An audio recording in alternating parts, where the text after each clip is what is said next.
Well, hello everyone. As promised, I have a lecture for you regarding the materials that we would have looked at in the week that I had to cancel. We'll be looking at speculation. We'll be looking at conspiracy theories slightly, and we're also going to be looking at film as history. Now, the issue of speculation is obviously something that I think before you even picked up the Williams book to read it, that you understood that speculation really isn't something that historians should do or tend to do in their work, right?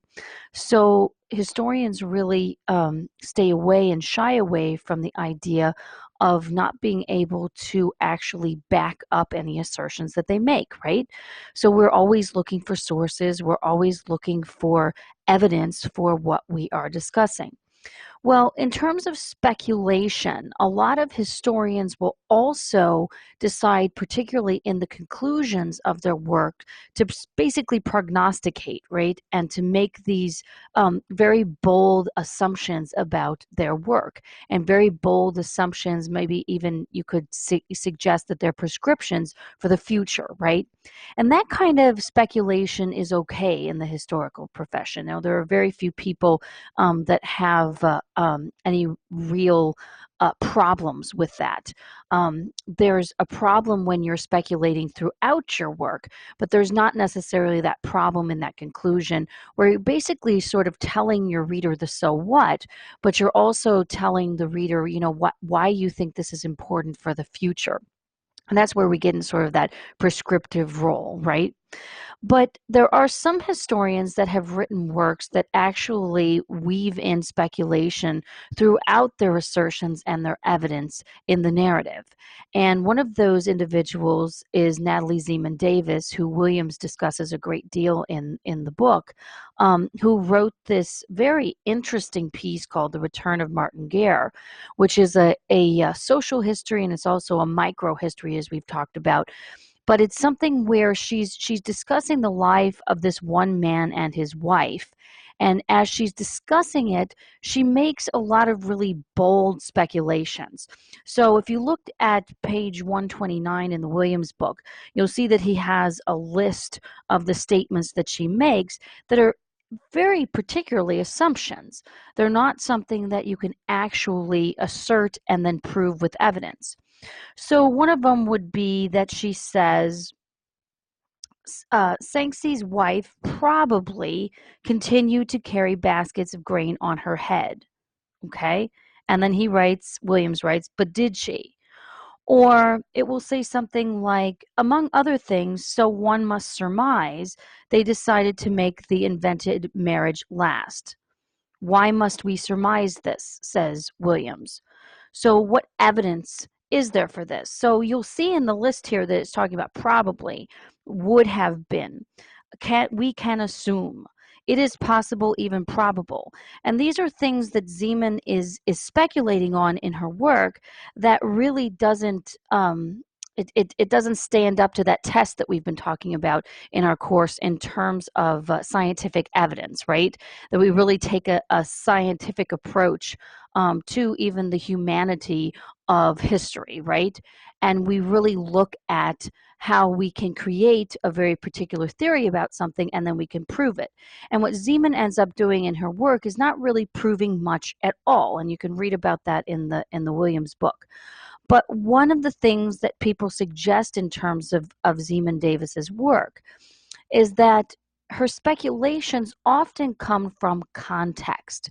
And although most historians want to see the evidence that Zeman Davis has for her assumptions, and she doesn't have them, what they will actually say about their work is that if anybody has the right to assume or make these assumptions, it would be someone like Zeman Davis. And I think that Williams suggests, she's the most knowledgeable person in terms of her field in terms of the Middle Ages.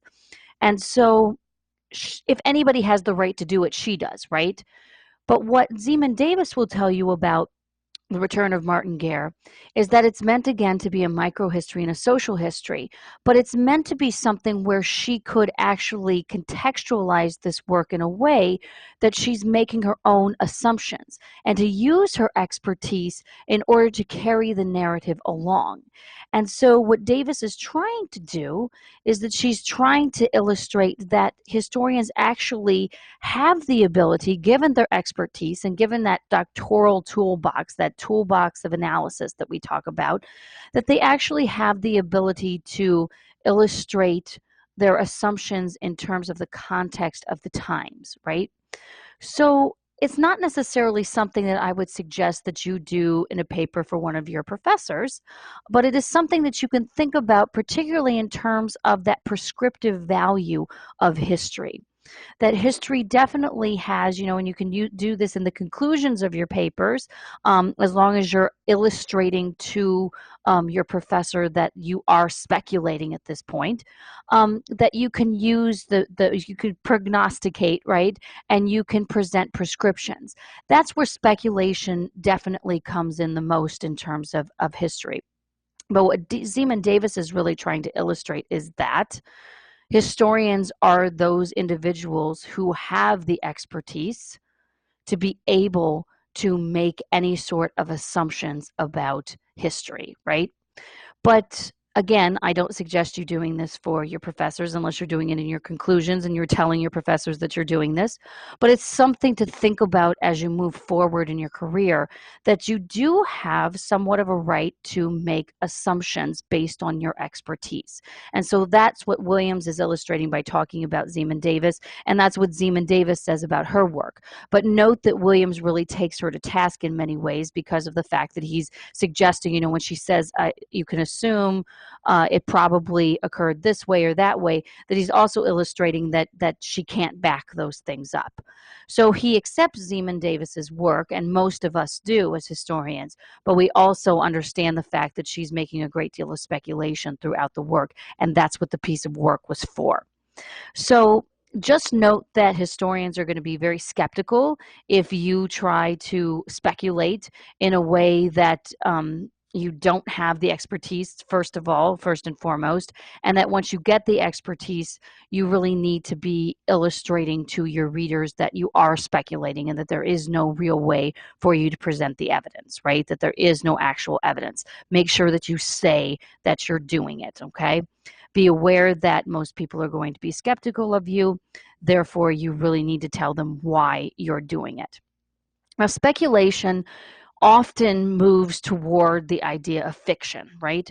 So that those individuals who are historians who live by those scientific principles are going to suggest that individuals who are creating speculation within their narratives are actually writing historical fiction.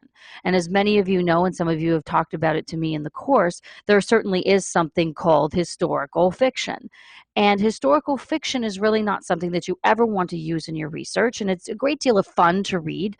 One of the things that I like about historical fiction, other than doing as sort of a sidebar to my work and sort of a hobby, but one of the things that I like about it is it helps you in terms of creating your own narratives. It helps you to sort of refine your storytelling ability.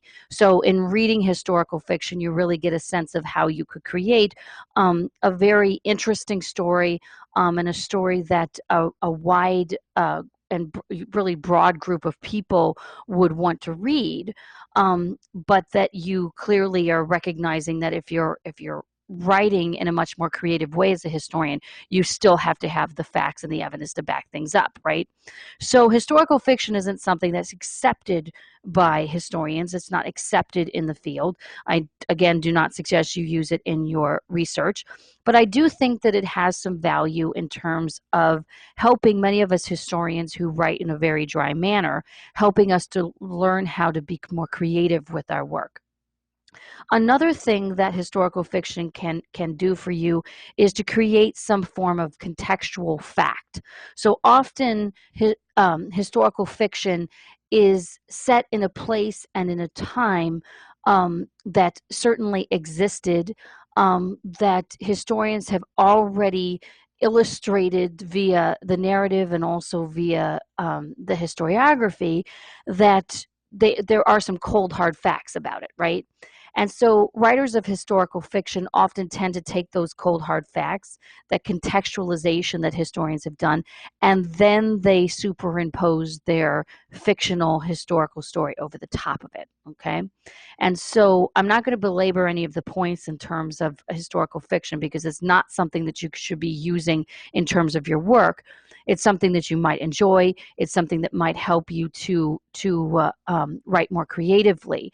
But the only thing that I can really say in terms of the profession that it truly can illustrate as fact rather, is that immense contextualization that occurs when somebody is writing historical fiction. And that's not the same as, say, someone who is writing for a film, like writing a screenplay, or someone who's not a historian who's trying to write historical fiction, but an actual historian. And Williams has a couple of examples of this in the book.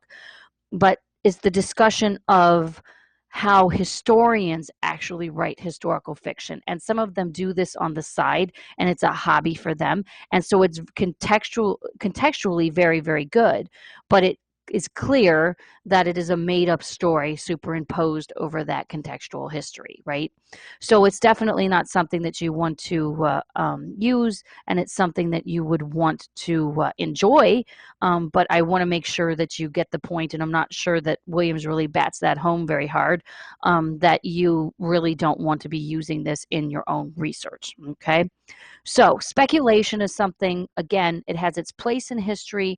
Recognize the fact that there are many historians that dislike speculation and will only accept it in terms of your conclusions and sort of your so what, and your prescriptive value of your work.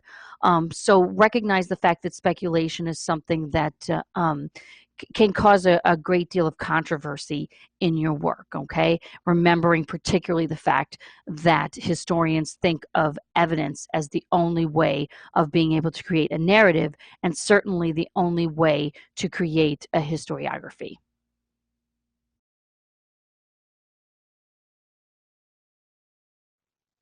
So, conspiracy theories. I know we touched on this a little bit earlier in the course, and I know that Brett wanted to revisit it a little bit.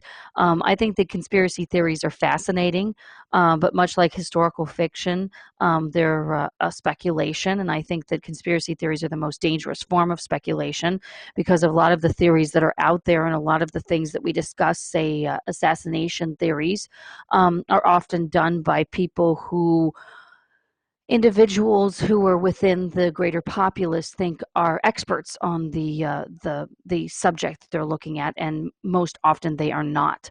They have been looking at the topic for years and years and years, and they've gained access to very particular sources, but they are not experts, and they are by no stretch of the imagination historians. So I think that conspiracy theories, when dabbled in by actual historians, that it becomes really the most dangerous form of speculation that historians can do. Although I will admit that there are ways to look at conspiracy theories, not necessarily to prove them or disprove them, but to really uh, garner a little bit of more knowledge as to why somebody would arrive at a particular conspiracy theory, and then actually lay the groundwork for maybe when there are other sources that are released, say in terms of the JFK assassination, that you could then take those particular sources and connect them with the groundwork that someone else has already laid in terms of a conspiracy theory. So I jumped ahead a little bit there, but the most popular theories in terms of conspiracy theories would be the assassination theories. So over here on your right, you see Lee Harvey Oswald, and underneath that is John Wilkes Booth. And those are the two major assassination conspiracy theories that people work on very consistently. Many different theories about Lee Harvey Oswald, a few different ones in terms of John Wilkes Booth, but the Lee Harvey Oswald ones like run the gamut, right? Um, but my suggestion is that there really is a way to introduce to the public as a historian the possibility that there is a conspiracy, say in the JFK assassination, and that you could actually take evidence and you could illustrate why you think there was a vast conspiracy in terms of the killing of JFK. And then you could, after using that evidence, speculate on, say, why someone would want to kill JFK. So we have, the communist issues. We have the Dallas Police Department as one of the groups that supposedly killed JFK. We have the CIA as one of the groups that killed JFK, right?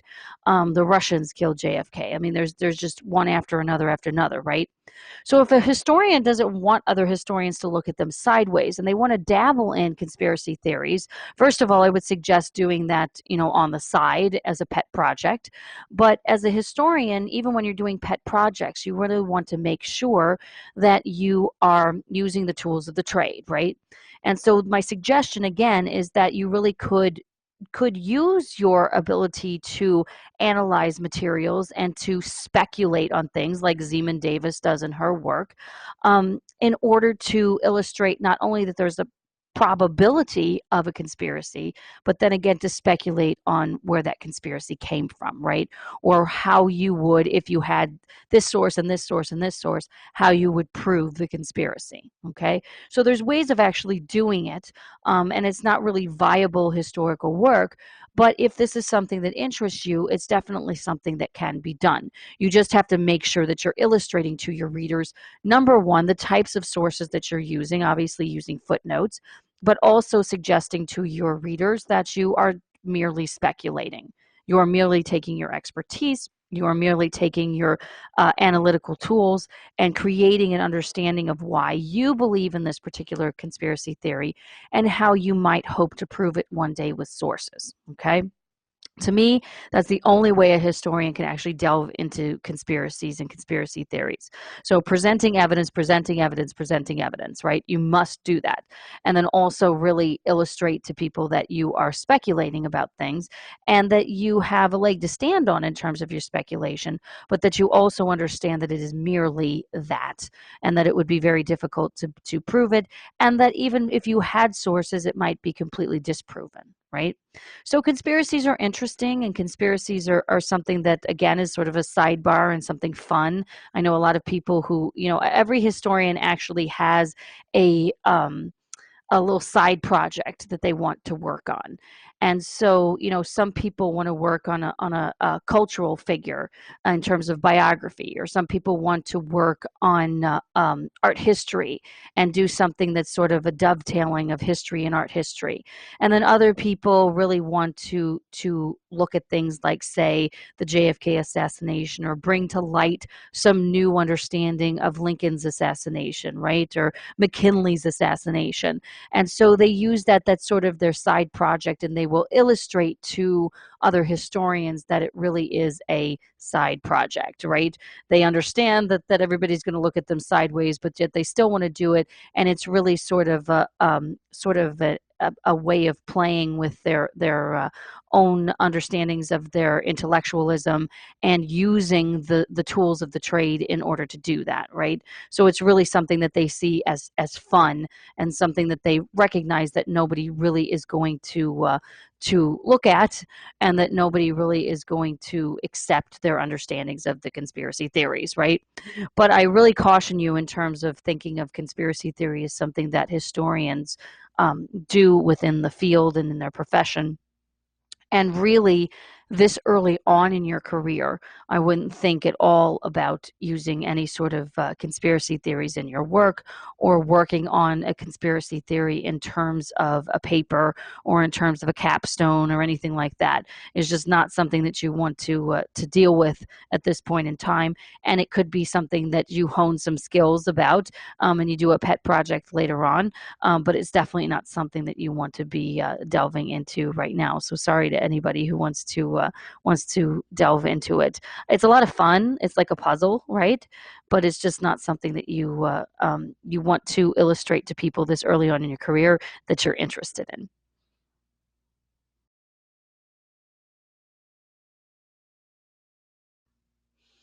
So one of the things that you had to read for this week was about reliability of sources.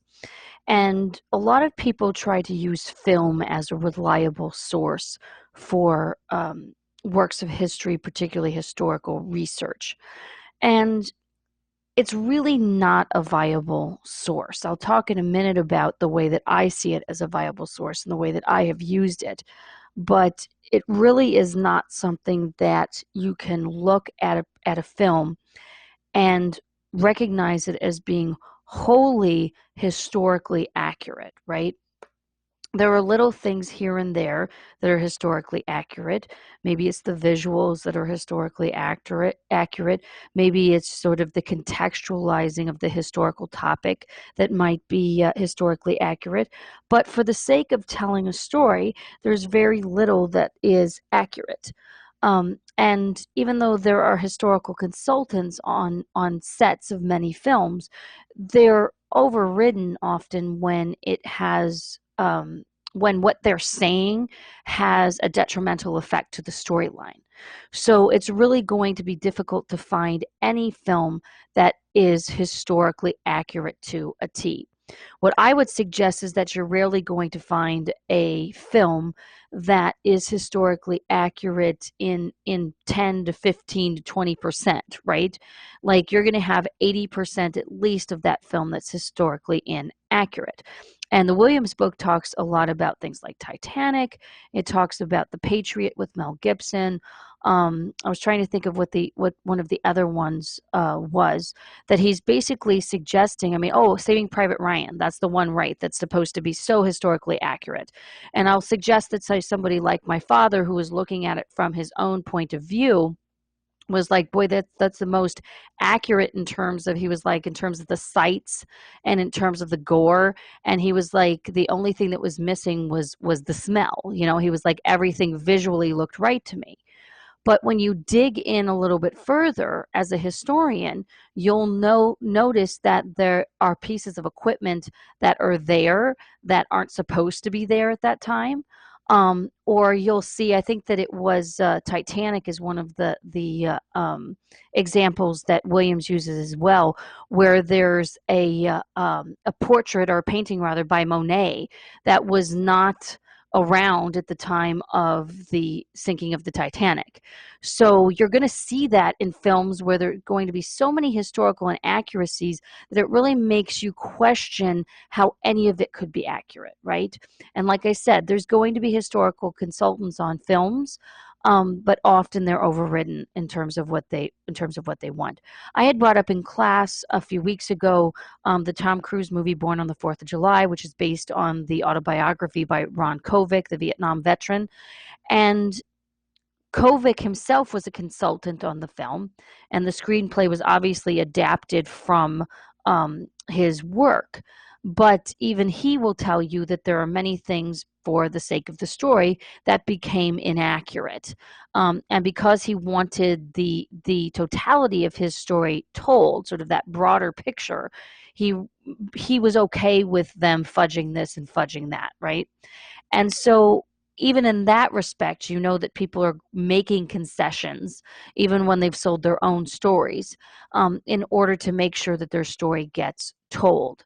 So there are going to be so few films out there that are going to give you exactly what you need as a historian to use it as a source based on what you see on screen, based on, say, the screenplay, right? It's just not going to work for you. However, film as a source in terms of the time in which the film was created, that is quite another story. And that is the way that I have used film in my own work. And I've used a great deal of films from the 1980s in terms of Vietnam veterans and way Vietnam veterans were portrayed at that particular time on the screen, right? So historically inaccurate in terms of the way that they were being presented, but it's a historical source for me because it illustrates how filmmakers and how audiences receive the understanding of the Vietnam veteran at the time. So you see what I'm saying? Like there it really is an ability to use film, but it really has to be that you are looking at the filmmaker, or you're looking at the reception of the film at the time, or you're looking at how a particular group of people are represented in the films, right? So looking at the film as a historical source of the time in which it was made, not the time in which it is discussing in the film. Okay. And so it's really actually a fantastic source in terms of looking at it as a source of the time, right? And not looking at what it's trying to illustrate or represent to you in terms of a time period. So I would suggest, like, say, the JFK movie, the Oliver Stone movie. That is full of so many historical inaccuracies, and it is full of so much of Stone's understandings of the conspiracy theories. But yet, that movie is really important in terms of the time in which it was created, which was the early 90s. And in the early 90s, we see that there is sort of a clamoring for, first of all, the 1960s became sort of nostalgia by the time you get to the early 1990s. But you also see in that time period sort of a clamoring for a strong and virile and young leader, which is one of the things that obviously makes the JFK assassination such a tragedy, right? Which is why a lot of people try to figure it out and figure out why it happened and how it happened. Well, shortly after the release of the JFK film, the 1992 elections come up, and Bill Clinton is actually elected as president, right? So the JFK movie is really an indication or an illustration of the desire for many people before Clinton ever even comes onto the scene of this desire for a young leader again, because we're coming off of the Reagan years and George Herbert Walker Bush is the president of the United States, and it's just this sort of understanding that the Kennedy era was an era of youth and an era again of virility. And so the JFK film really illustrates what people were thinking in that time. It's also a very good look at a filmmaker who's sort of gone off the rails, right? And Stone is known for going off the rails with his work, and it's really something that sort of illustrates, the mindset of the filmmaker as well. So there are so many different ways that you can use film in terms of the time period in which it was made. Okay, it's a reflection of that period, but using film as a historical source in terms of what you see in the film and the representation of the era in which it is supposed to be portraying, that doesn't make any sense to use film as a historical source. Okay.